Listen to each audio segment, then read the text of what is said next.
नमस्कार साथियों, मैं अनुज भागर यूपीएसआई तेजस्वी बैच में आप सभी का स्वागत करता हूं।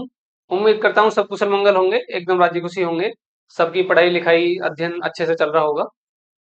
साथियों, पिछली क्लास में हमने चर्चा करी थी भाग एक, भारत और उसका राज्य क्षेत्र, यानी भारत का संघ एवं उसका राज्य क्षेत्र।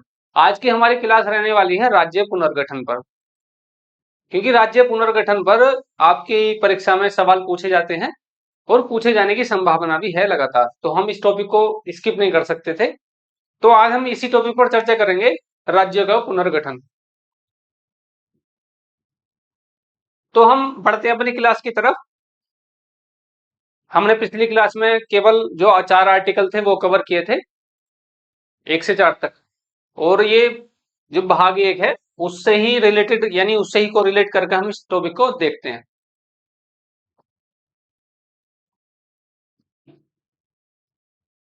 राज्य पुनर्गठन।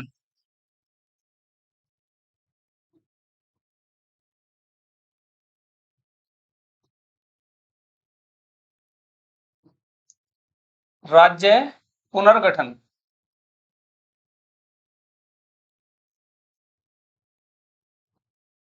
राज्यों का पुनर्गठन, यानी पुनर्गठन की क्या आवश्यकता पड़ी। सबसे पहले तो हमें यह समझने की आवश्यकता है, जब हमारा देश आजाद हो रहा था तो उस समय हमारे देश के सामने 3 मुख्य चुनौती थी। 3 मुख्य चुनौती क्या थी? एक तो थी रियासतों का एकीकरण, यानी भारत की एकता। दूसरा था जो भी विभिन्न उपनिवेश थे, यानी जैसे पुर्तगाली भी थे, फ्रांसीसी भी थे, यानी भारत के आजाद होने के बाद भी कुछ क्षेत्रों पर फ्रांसीसी और पुर्तगालियों का अधिकार था। दूसरा था फिर हमें अपने आधारों पर, यानी तार्किक आधारों पर राज्यों का पुनर्गठन करना। तो ये सबसे बड़ी मुख्य 3 चुनौती थी। अब इस पे भारत को किस तरह से वर्क करना है, क्योंकि जब भारत आजाद हुआ था तो अलग अलग ब्रिटिश प्रांत, कमिश्नरी क्षेत्र, देशी रियासतों में बटा हुआ था। क्योंकि जब भारतीय स्वतंत्रता अधिनियम 1947 पारित हुआ था तो उसमें रियासतों को, जो भी उस समय की देशी रियासतें थी, उनको यह अधिकार दिया गया कि भी आप चाहो तो भारत में अपना विलय कर सकते हो, चाहे पाकिस्तान में विलय कर सकते हो, या आप पूरी तरह से स्वतंत्र रह सकते हो। तो आप सोच के देखो, अगर वो रियासतें स्वतंत्र होती तो आज भारत की स्थिति क्या होती। तो भारत की एकता, भारत का एकीकरण, रियासतों का एकीकरण सबसे बड़ी चुनौती थी। तो उन्होंने उस चुनौती को हमने सफलतापूर्वक पूरा भी कर लिया, यानी जितनी भी रियासतें थी, 3 रियासतों को छोड़कर, जम्मू कश्मीर, जूनागढ़ और हैदराबाद, इनको छोड़कर लगभग सारी रियासतों का विलय आसानी से हो गया था। बाकी बाद में जम्मू कश्मीर का भी विलय हो गया था, वहां के जो राजा थे, क्योंकि पाकिस्तान ने उस पर अटैक कर दिया था 22 अक्टूबर 1947 को। तो फिर 26 अक्टूबर 1947 को वहां के राजा हरि सिंह ने भारत में विलय के हस्ताक्षर कर दिया। उसके बाद 1948 में जूनागढ़ में जनमत संग्रह हुआ था, तो वहां की जनता भारत में विलय चाहती थी, तो उसका इस प्रकार से विलय हुआ था। और 1948 में ही हैदराबाद का भारत में विलय हो गया था। वहां पे ऑपरेशन पोलो के थ्रू, यानी एक सैनिक कार्रवाई होती, उसके बाद हैदराबाद का भारत में विलय हुआ था। और बाद में फिर जो पुर्तगाली थे, दमन दीप, गोवा, वहां से 1961 में वो भी हमारे भारत के क्षेत्र के अंतर्गत आ गया था, यानी वहां से जो पुर्तगाली शासन था वो समाप्त हो गया था। और 3-4 जगह थी, जैसे माहे, पांडिचेरी, कराईकल, चंद्रनगर, वहां पर फ्रांसीसियों का शासन था। तो 1954 के आसपास तक आते आते उन क्षेत्रों को भी भारत के क्षेत्र में मिला लिया गया। अब तीसरी चुनौती बचती थी हमारे आधारों पर, यानी तार्किक आधारों पर राज्यों का पुनर्गठन। तो एक हेडिंग डाल लेते हैं, तार्किक हम क्यों बोल रहे हैं। तार्किक आधारों पर, तार्किक आधारों पर राज्यों का पुनर्गठन,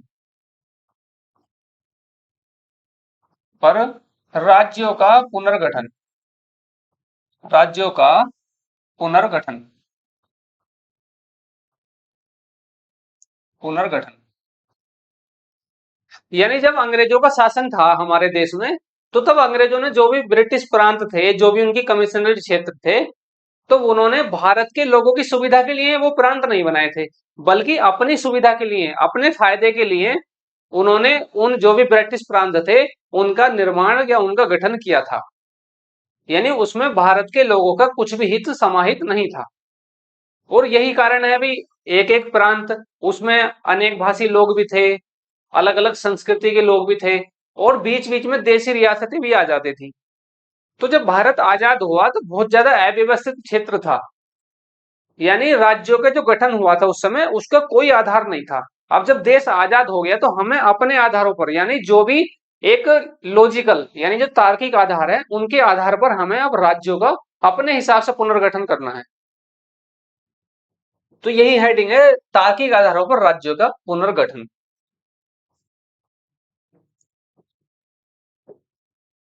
अब हमें अपने आधारों पर किस तरह से राज्यों का गठन करना था। आजादी के पहले से ही जब राष्ट्रीय आंदोलन हो रहे थे, तो जितने भी हमारे राष्ट्रीय आंदोलन के नेतृत्व करता थे, उन सभी लोगों में आपस में सहमति बनी हुई थी कि भी जब भारत आजाद हो जाएगा तो हम भाषा के आधार पर राज्यों का पुनर्गठन करेंगे। क्योंकि अगर कोई भी एक राज्य है, वहां पे अगर एक भाषा बोलने वाले लोग हैं, तो फिर वहां पे अच्छी, मतलब काफी सुविधा रहती है इस चीज में। वहीं अगर एक राज्य में कई सारे भाषा के लोग हैं, तो कुछ ना कुछ उनको थोड़ी बहुत प्रॉब्लम आती है। तो सब लोगों में, जितने भी नेतृत्व करता थे राष्ट्रीय आंदोलन के, सब लोगों में यही सहमति बनी हुई थी कि जब भारत आजाद हो जाएगा तो हम भाषा के आधार पर राज्यों का पुनर्गठन करेंगे। अब भारत आजाद भी हो गया, लेकिन जो भी हमारे नेतृत्व करता थे, यानी जब संविधान बन रहा था, तो जो भी हमारे संविधान निर्माता थे, अब वो अपनी इस बात को, मतलब एक तरह से बिल्कुल मुकर तो नहीं रहे थे, लेकिन उन्होंने फिर दूसरे तरह से सोचना आरंभ कर दिया। उन्होंने क्या सोचा कि अभी जो फिलहाल हमारी एकता पर ध्यान देने की जरूरत है। भारत की एकता, सुरक्षा और आर्थिक विकास पर ध्यान देने की आवश्यकता है। आर्थिक विकास,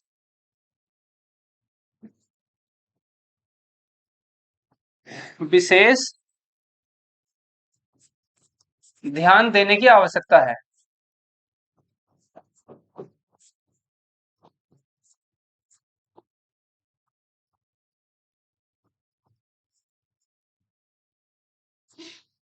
यानी जहां तो हमारे राष्ट्रीय आंदोलन का नेतृत्व करता, भारत की आजादी से पहले ये सहमत थे कि हम भाषा के आधार पर पुनर्गठन करेंगे, लेकिन जैसे ही भारत आजाद हुआ, आपको पता है विभाजन भी हुआ और इतने सारे दंगे वगैरह हुए, तो बहुत ज्यादा अव्यवस्था थी, प्रशासनिक असुविधाएं बहुत सारी हुई। तो हमारे जो संविधान निर्माता थे, उन्होंने ये सोचा कि भाई भाषा के आधार पर हम राज्यों का पुनर्गठन तो करेंगे बाद में, पहले हमको भारत की एकता, भारत की सुरक्षा और भारत के आर्थिक विकास जैसे मुद्दों पर विशेष ध्यान देने की आवश्यकता है। तो हम लोग ऐसा करते हैं, अभी भाषा के आधार पर राज्यों का पुनर्गठन बाद में कर लेंगे, पहले हम इन मुद्दों पर कार्य कर लें। तो फिलहाल उन्होंने इस मुद्दे को थोड़ा सा तटस्थ रहे इस मुद्दे से, ठीक है। इसी चीज को ध्यान में रखते हुए हमारे संविधान सभा ने भाषा के आधार पर नहीं किया गठन, एक काम चलाओ व्यवस्था कह सकते हैं कि भाई फिलहाल हमको राज्यों का एक गठन करना है। तो अब क्या किया था,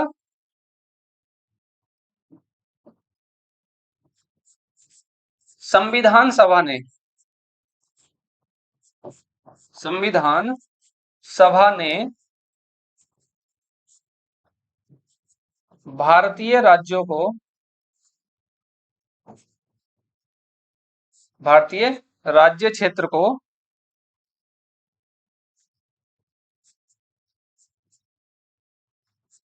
4 भागों में बांटा, 4 भागों में बांटा। यानी भाषा के आधार पर राज्यों का गठन नहीं किया, उन्होंने बोला हम बाद में करेंगे इस मुद्दे पर जो काम है, फिलहाल हम एक ऐसा करते हैं, फिलहाल काम चलाओ व्यवस्था कर लेते हैं। तो उसके आधार पर जितने भी हमारे राज्य थे उस समय, जो भारत का राज्य क्षेत्र था, तो संविधान सभा के द्वारा उसको 4 भागों में बांटा गया। तो कौन कौन से 4 भागों में बांटा गया, भाग का, भाग का, भाग क, भाग ख, भाग ग और भाग घ, इन चार भागों में बांटा गया। यानी हमारी संविधान सभा ने कि भाई हम भाषा के आधार पर बाद में कर लेंगे, लेकिन फिलहाल हम जो भी हमारा राज्य क्षेत्र है हम उनको चार भागों में बांट लेते हैं। कौन कौन से चार भाग थे? ये भाग चार थे। इसमें कौन कौन से क्षेत्रों को रखा गया था? भाग एक में रखा गया था जो भी 1935 का भारत शासन अधिनियम आया था, तो उसमें जिन जिन क्षेत्रों को प्रांत का दर्जा दिया गया था, यानी जो भी हमारे ब्रिटिश प्रांत थे उसको इसमें रखा गया। 1935 के प्रांतों को, या इसको ऐसे लिख लेते हैं, 1935 के अधिनियम में, अधिनियम द्वारा बनाए गए राज्य, द्वारा बनाए गए राज्य, बनाए गए राज्य,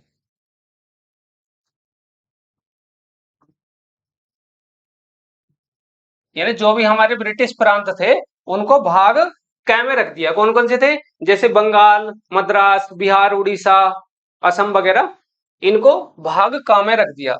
अब आपसे ये नहीं पूछेगा कि भाग क में कौन कौन से राज्य थे, बाई चांस पूछ ले तो बस मोटा मोटा याद रखना है, बंगाल, बिहार, मद्रास और असम वगैरह, इस तरह के राज्य। भाग ख, भाग ख में क्या क्या रखा गया था? जो बड़े आकार की रियासतें थी, बड़े आकार की रियासतें, जैसे हैदराबाद, हैदराबाद, जम्मू कश्मीर,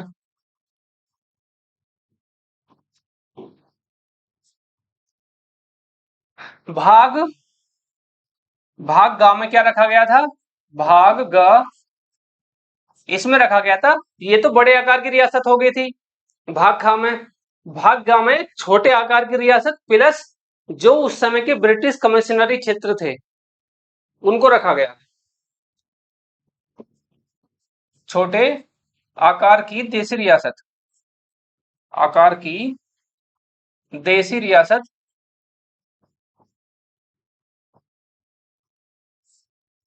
प्लस जो कमिश्नरी क्षेत्र थे उस समय के, कमिश्नरी क्षेत्र। तो कमिश्नरी क्षेत्र चार थे, ब्रिटिश बलूचिस्तान तो वो तो विभाजन के बाद पाकिस्तान में चला गया, हमारे यहाँ दिल्ली, अजमेर, कुर्ग ये बची थी, और छोटे आकार की रियासत जैसे राजस्थान, मैसूर वगैरह, तो इनको रखा गया भाग ग में। अब भाग घ, भाग घ में क्या रखा गया था? विदेशों से अर्जित क्षेत्र, या भारत कोई भी क्षेत्र अर्जित करेगा उसको हम भाग घ में रखेंगे। तो लेकिन उस समय केवल एक ही इसमें क्षेत्र रखा गया था, अंडमान एवं निकोबार, अंडमान एवं निकोबार।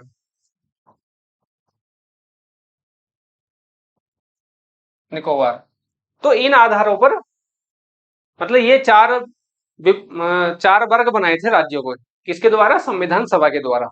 अब क्या हुआ था आगे, क्योंकि संविधान सभा में लगातार भाषा के आधार पर राज्यों के गठन की मांग उठ रही थी, और भारतीय क्षेत्र में भी कहीं ना कहीं भाषा के आधार पर राज्यों के गठन को लेकर आंदोलन वगैरह चल रहे थे। तो संविधान सभा ने क्या किया, एक दर आयोग का गठन किया, दर आयोग,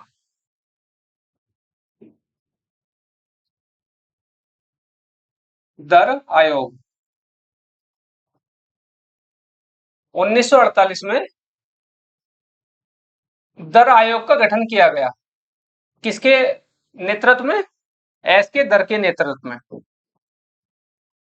एस के दर के नेतृत्व में, नेतृत्व में इस आयोग को बोला गया कि भी आप ये चीज देखो कि हमें भाषा के आधार पर राज्यों का गठन करना चाहिए या नहीं करना चाहिए, यानी आप उसकी समीक्षा करो। तो इस आयोग ने उसकी समीक्षा करी और अपनी रिपोर्ट प्रेषित करी संविधान सभा में, और इसमें यह बोला कि भी भाषा के आधार पर राज्यों का गठन नहीं किया जाना चाहिए। क्या रिपोर्ट दी थी इसने? रिपोर्ट भाषा के आधार पर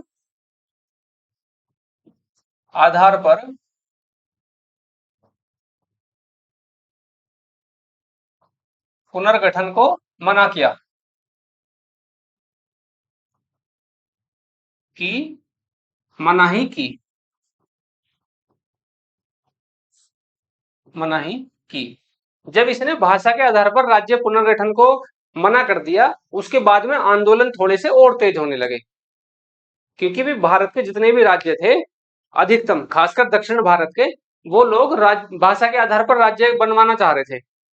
उसके बाद में क्या होता है, आंदोलनों को शांत करने के लिए संविधान सभा के द्वारा एक जेवीपी समिति का गठन किया गया। समिति का गठन कब किया गया था? 1948 में। इसके 3 सदस्य थे, जवाहरलाल नेहरू, वल्लभ भाई पटेल और कोट्टावी सीतारमैया। ये 3 सदस्य थे इस समिति में, जेवीपी समिति ने। और इसने अपनी रिपोर्ट 1949 में प्रेषित की थी। रिपोर्ट 1948 में, सॉरी 1949 में, 1948 में इसका गठन हुआ और 1949 में इसने अपनी रिपोर्ट दी, और इन्होंने बोला कि भी फिलहाल हम भाषा के आधार पर राज्यों का गठन नहीं कर रहे, यानी इसने भी मना किया।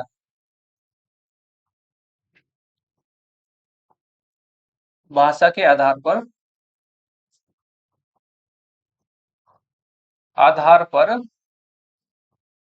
राज्य पुनर्गठन को स्थगित किया जाए, स्थगित किया जाए। यानी इस समिति ने पूरी तरह से ये नहीं बोला, यानी इस मांग को पूरी तरह से खारिज नहीं किया कि भी भाषा के आधार पर राज्य बनने चाहिए, बल्कि उन्होंने क्या बोला, भाई अभी स्थिति ऐसी नहीं है कि हम भाषा के आधार पर राज्यों का गठन करें, बल्कि इस समिति ने क्या बोला कि भाई अभी हमको भारत की एकता, सुरक्षा, भारत की एकता, सुरक्षा एवं आर्थिक विकास पर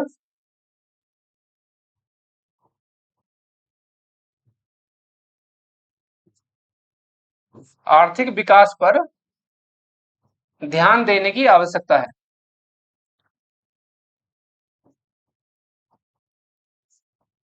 ध्यान दिया जाए।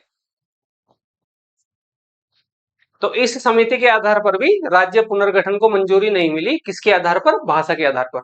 अब जब लगातार फिर आंदोलन बढ़ते चले गए, क्योंकि 2 समिति गठित की गई और दोनों ने मना करा, उसके बाद में आंदोलन लगातार बढ़ते चले गए। अब क्या होता है, उसके बाद दर आयोग हो गया, फिर जेवीपी समिति हो गई, अब होता है राज्य पुनर्गठन आयोग।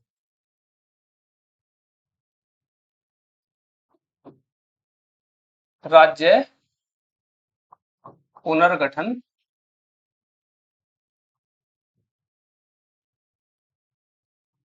आयोग। राज्य पुनर्गठन आयोग। इससे पहले क्या हुआ था? इससे पहले हुआ था, हम इसे देख लेते हैं। जब जेवीपी समिति ने भी भाषा के आधार पर राज्य पुनर्गठन की मांग को अवैध, मतलब अवैध तो नहीं बोल सकते हम, फिलहाल स्थगित कर दिया। फिर आंदोलन लगातार बढ़ते चले गए और सबसे ज्यादा आंदोलन हुए थे आंध्र प्रदेश में। वो तेलुगु भाषी लोग थे और वो अपना अलग राज्य के गठन की मांग कर रहे थे। 1952-53 में आंदोलन बहुत ज्यादा भीषण अवस्था में आ गए थे, और जो आंदोलन का नेतृत्व कर रहे थे, एक कांग्रेस नेता थे, कांग्रेसी, उनका नाम था पोट्टी श्री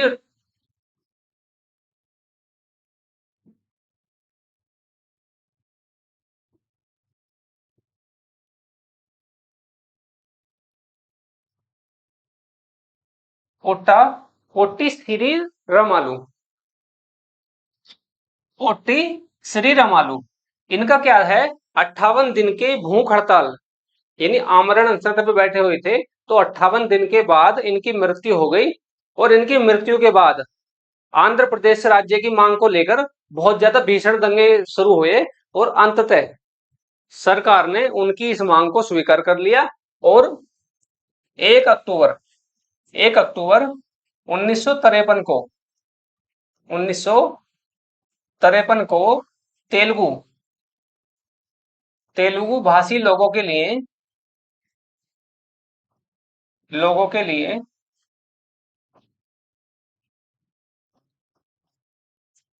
आंध्र प्रदेश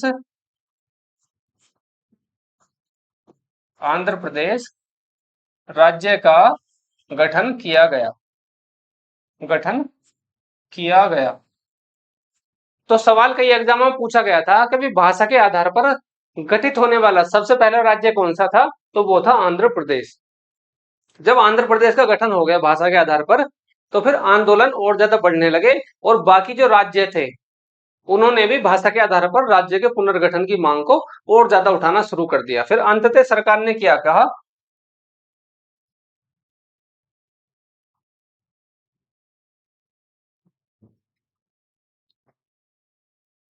एक आयोग का गठन किया, राज्य पुनर्गठन आयोग। राज्य पुनर्गठन आयोग, और इस आयोग का गठन कब हुआ था, गठन हुआ था 1953 में। और कौन कौन थे इसमें,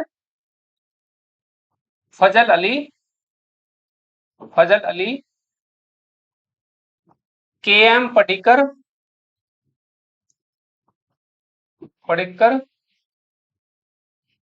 और एक सदस्य थे हृदयनाथ कुंजरू कुंजरू। ये 3 सदस्य थे इस आयोग में, और ये जो फजल अली थे ये न्यायाधीश थे। इन्हीं के नाम के आधार पर इसको फजल अली आयोग भी बोला जाता है। तो कई बार अगर आ जाए फजल अली आयोग, तो यही था राज्य पुनर्गठन आयोग। इसमें 3 सदस्य थे, और इन्होंने 2 साल तक काफी रिसर्च करी कि भाई भाषा के आधार पर राज्य का पुनर्गठन किया जाना चाहिए नहीं किया जाना चाहिए। तो इस आयोग ने अपनी रिपोर्ट 1955 को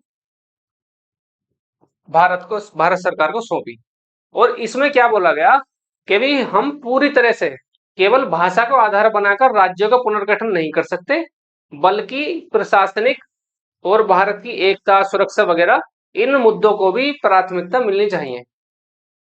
यानी ये बोल रहे थे कि राज्य का गठन हो सकता है भाषा के आधार पर, लेकिन सिर्फ भाषा के आधार पर नहीं होना चाहिए, बल्कि हमारे प्रशासनिक राजनीतिक इन सारी सुविधाओं को ध्यान में रखते हुए भी गठन किया जाना चाहिए। तो इसमें क्या क्या बोला इन्होंने,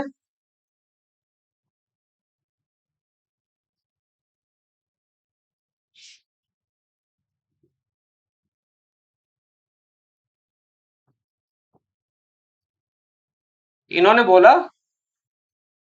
सिर्फ भाषाई आधार पर भाषाई आधार पर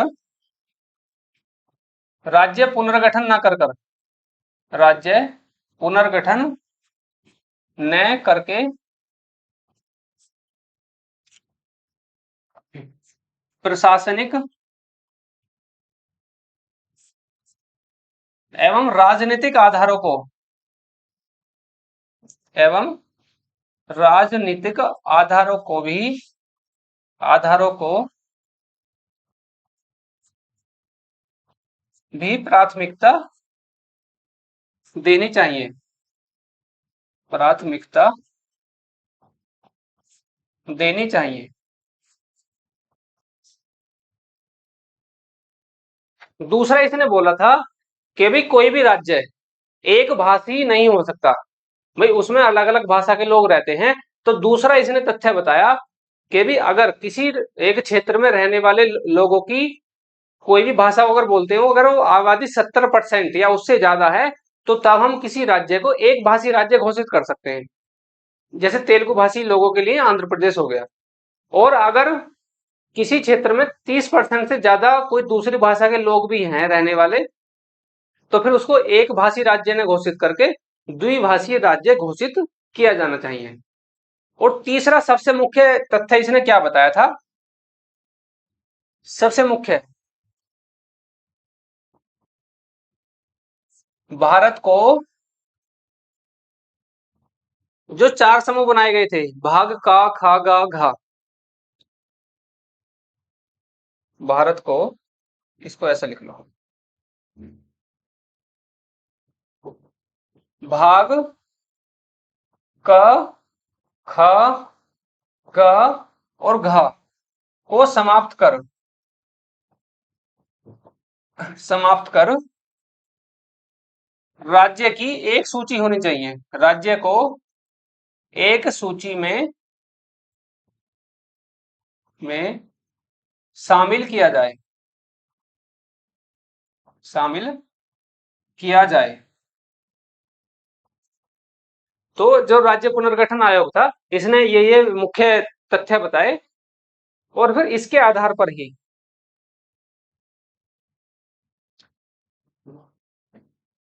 और इसने क्या बोला था? एक मुख्य तथ्य ये है, इसने 16 राज्य एवं 3 केंद्र शासित प्रदेश, केंद्र शासित प्रदेश बनाए जाने की सिफारिश की, जाने की सिफारिश की।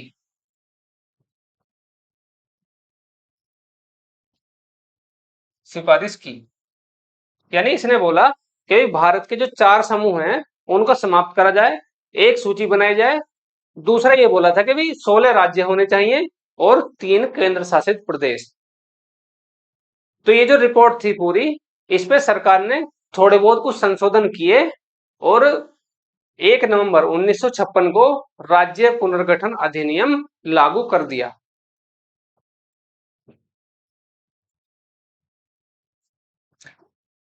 तो सबसे मुख्य बात क्या है? संसद द्वारा 1 नवंबर 1956 को राज्य पुनर्गठन अधिनियम, पुनर्गठन अधिनियम लागू कर दिया गया, लागू कर दिया गया।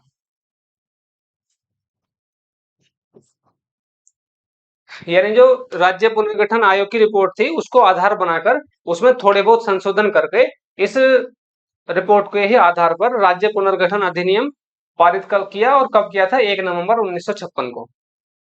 और इसमें सरकार के द्वारा 14 राज्य और 6 केंद्र शासित प्रदेश बनाए गए थे। यानी इस रिपोर्ट ने क्या बोला था? 16 राज्य होने चाहिए, 3 केंद्र शासित प्रदेश, लेकिन भारत सरकार ने क्या माना? 14 राज्य होने चाहिए और 6 केंद्र शासित प्रदेश होने चाहिए। तो क्या क्या मुख्य बात थी?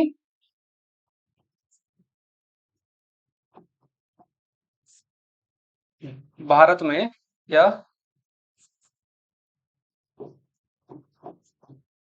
14 राज्य एवं 6 केंद्र शासित प्रदेशों का गठन किया गया। केंद्र शासित प्रदेशों का गठन किया गया, प्रदेशों का गठन किया गया।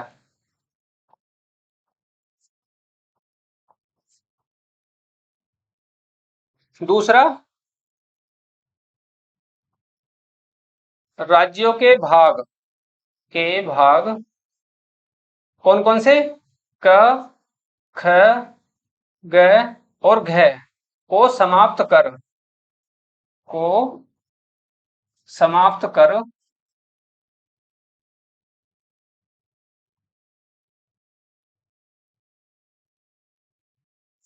भारत को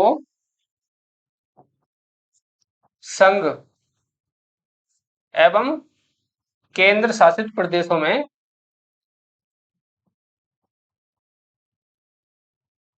शासित प्रदेशों की श्रेणी में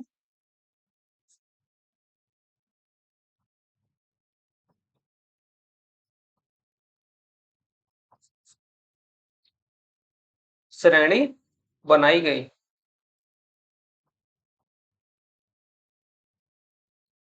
यानी जितने भी ये समूह थे, भाग क्या कहा गया, इनको समाप्त करके भारत का जो क्षेत्र था, भारतीय क्षेत्र को संघ एवं केंद्र शासित प्रदेशों के रूप में गठित किया गया।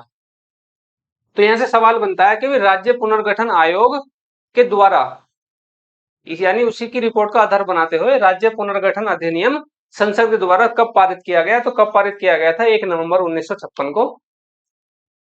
कितने राज्य और कितने केंद्र शासित प्रदेश बनाए गए थे? 14 राज्य, 6 केंद्र शासित प्रदेश बनाए गए थे, और सारे समूहों का समाप्त करके संघ एवं केंद्र शासित प्रदेश का कॉन्सेप्ट लाया गया था।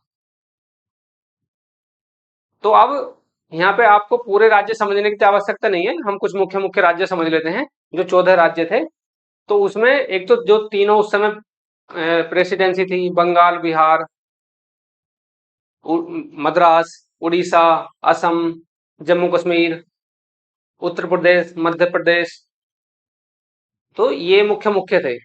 और उस समय केंद्र शासित प्रदेश कौन कौन से बनाए गए थे? मणिपुर, त्रिपुरा, जो वो है दिल्ली, हिमाचल प्रदेश, अंडमान निकोबार। तो ये मुख्य मतलब 6 केंद्र शासित प्रदेश बनाए गए थे। अब एक सवाल और बनता है कि भी राज्य पुनर्गठन अधिनियम 1956 के बाद गठित राज्य, 1956 के बाद गठित राज्य, यानी 1956 के बाद, क्योंकि 1956 में तो 14 और 6 20 राज्य थे टोटल, लेकिन वर्तमान में 28 राज्य और 8 केंद्र शासित प्रदेश हैं, तो वर्तमान में 36 इकाइयां टोटल। तो उसके बाद कौन कौन से राज्य का गठन किया गया था, अब हम देख लेते हैं। तो सबसे पहले 1960 में, 1960 में किस किस का गठन किया गया था? मराठी भाषी लोगों के लिए, मराठी भाषी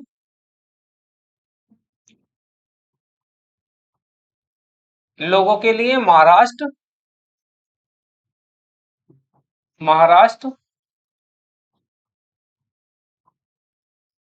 ठीक है, और गुजराती भाषी लोगों के लिए, गुजराती भाषी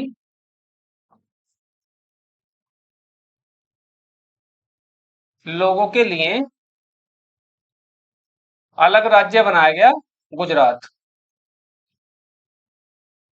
यानी उससे पहले गुजरात और महाराष्ट्र दोनों एक ही थे, और किस नाम से थे? बंबई के नाम से। दूसरा गठन होता है 1962, इसमें क्या है? असम से, असम से नागालैंड को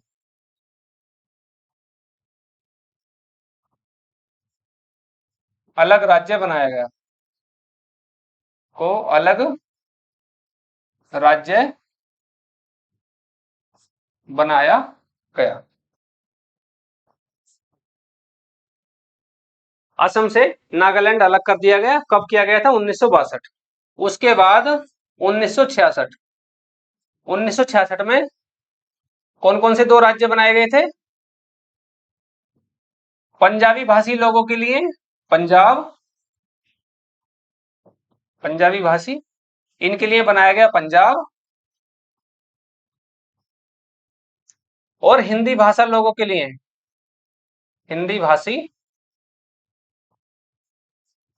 इनके लिए बनाया गया हरियाणा।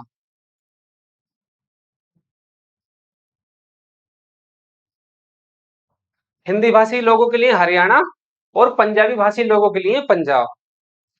तो यहां से सवाल बन जाते हैं कि भाई गुजरात और महाराष्ट्र कब अलग अलग किया गया? 1960। ये भी नहीं पूछा जाता इतना। पंजाब हरियाणा पूछा जाता है, तो पंजाब हरियाणा 1966। उसके बाद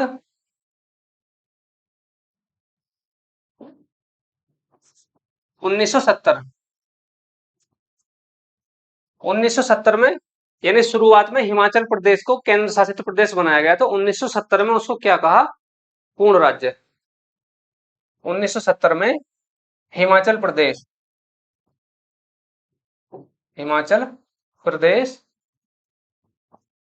को पूर्ण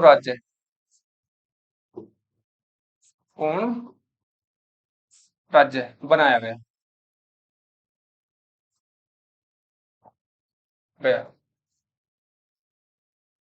ठीक है।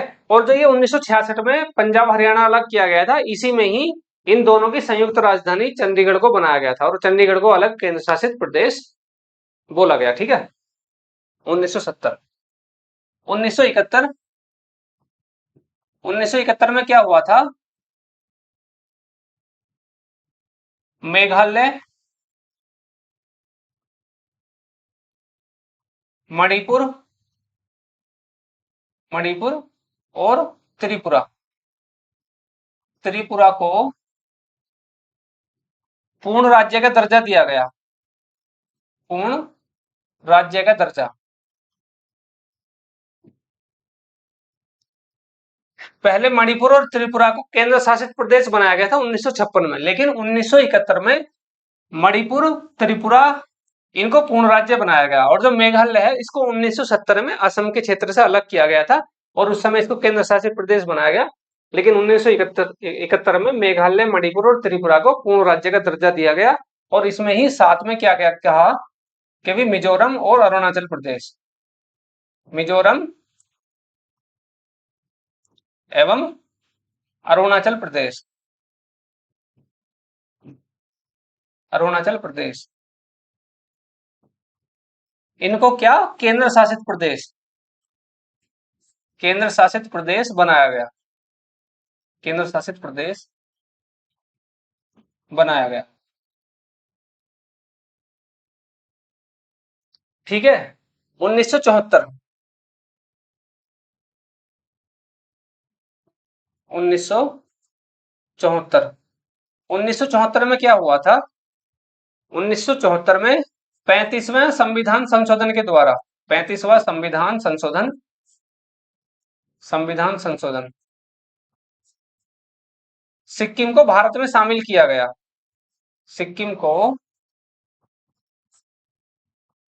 भारत में शामिल, यानी हमने पिछली क्लास में भी आपको बताया था, जो सिक्किम है वो हमेशा से भारत के मतलब भारत का क्षेत्र नहीं था, वो एक अलग क्षेत्र था। वहां पे चोंगियाल वंश का शासन था।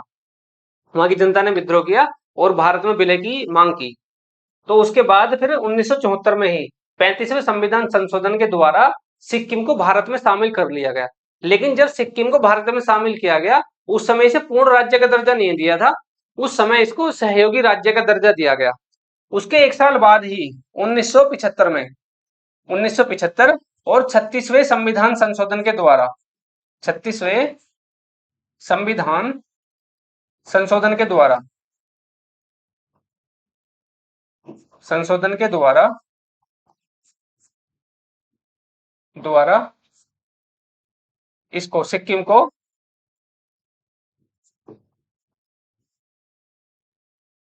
पूर्ण राज्य का दर्जा, राज्य का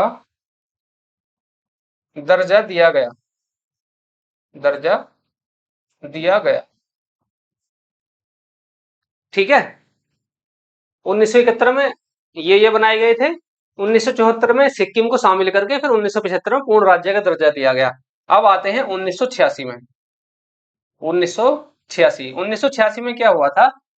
जो ये अरुणाचल प्रदेश और मिजोरम केंद्र शासित प्रदेश बनाए थे, इनको पूर्ण राज्य बनाया गया था। मिजोरम एवं अरुणाचल प्रदेश, अरुणाचल प्रदेश, अरुणाचल प्रदेश को पूर्ण राज्य,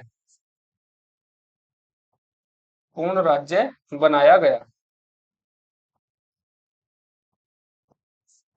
ठीक है। नेक्स्ट, अब आते हैं 1987। 1987 में क्या हुआ था? गोवा को पूर्ण राज्य का दर्जा दिया गया। गोवा को पूर्ण राज्य का दर्जा, पूर्ण राज्य का दर्जा। यानी जब गोवा पुर्तगालियों से आजाद हुआ था, तो उस समय दमन एवं दीव के अंतर्गत ही उसको शामिल कर लिया गया था और केंद्र शासित प्रदेश बनाया गया। लेकिन 1987 में गोवा को भी पूर्ण राज्य का दर्जा प्रदान किया गया। ठीक है, 1987। अब आते हैं 2000। 2000 2000 में 3 राज्य बनाए गए थे। कब कब बनाए गए थे? 1 नवंबर, 9 नवंबर और 15 नवंबर। ये डेट भी पूछी जाती है ना? ठीक है, 2000 में इसमें बना था छत्तीसगढ़,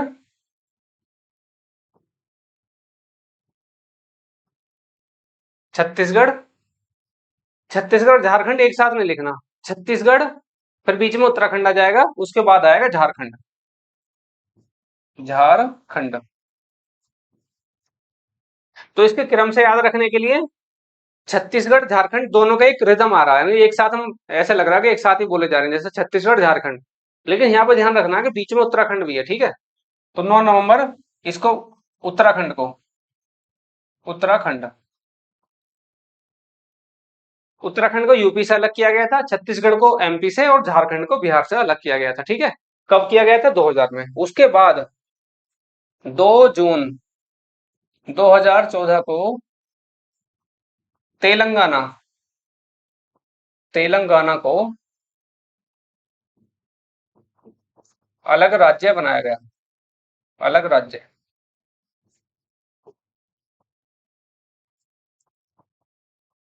बनाया गया। ठीक है, अब आते हैं हम 2019। 2019 में क्या हुआ था? जम्मू कश्मीर पुनर्गठन अधिनियम 2019 के द्वारा उस पूर्ण राज्य को समाप्त करके जम्मू एवं कश्मीर तथा लद्दाख 2 केंद्र शासित प्रदेशों में विभक्त कर दिया गया। 2019 में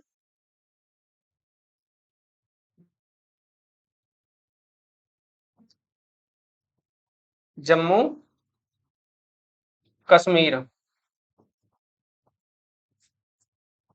राज्य पुनर्गठन अधिनियम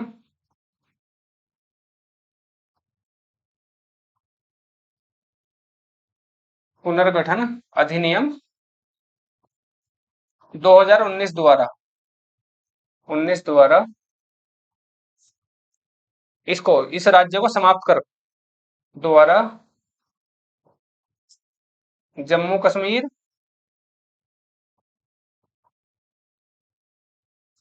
जम्मू कश्मीर एवं लद्दाख लद्दाख 2 केंद्र शासित प्रदेश केंद्र शासित प्रदेश बनाए गए।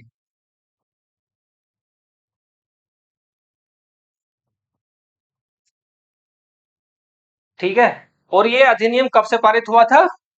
31 अक्टूबर 2019। तो ये थी हमारे राज्य पुनर्गठन की यात्रा। यहाँ से सवाल एग्जामों में लगातार पूछे गए हैं और आगे भी पूछे जाने की संभावना है। तो जो भी एग्जाम में सवाल बन सकते हैं, जो भी मुख्य मुख्य सवाल ये जिनकी संभावना है, हमने इस क्लास में कवर किया है। आप इस क्लास को अच्छे से पढ़ें, उसके बाद जो भी नोट्स हमने बनवाए हैं उसका अच्छे से रिवीजन करें। तो मैं उम्मीद करता हूं इस चैप्टर से कोई भी सवाल आएगा तो आप उसको अटेम्प्ट करके ही आओगे। ठीक है, तो साथियों साथ के साथ आप प्रैक्टिस करते रहें, रिविजन करते रहें। नेक्स्ट क्लास में मिलते हैं। नेक्स्ट क्लास में हमारा टॉपिक रहेगा नागरिकता। उसके बाद फिर हम मौलिक अधिकार से अपनी चर्चा को आगे बढ़ाते हुए चलेंगे। ठीक है, तो मिलते हैं जल्दी, तब तक अपना ध्यान रखें, स्वस्थ रहें, मस्त रहें, प्रसन्न रहें। Thank you.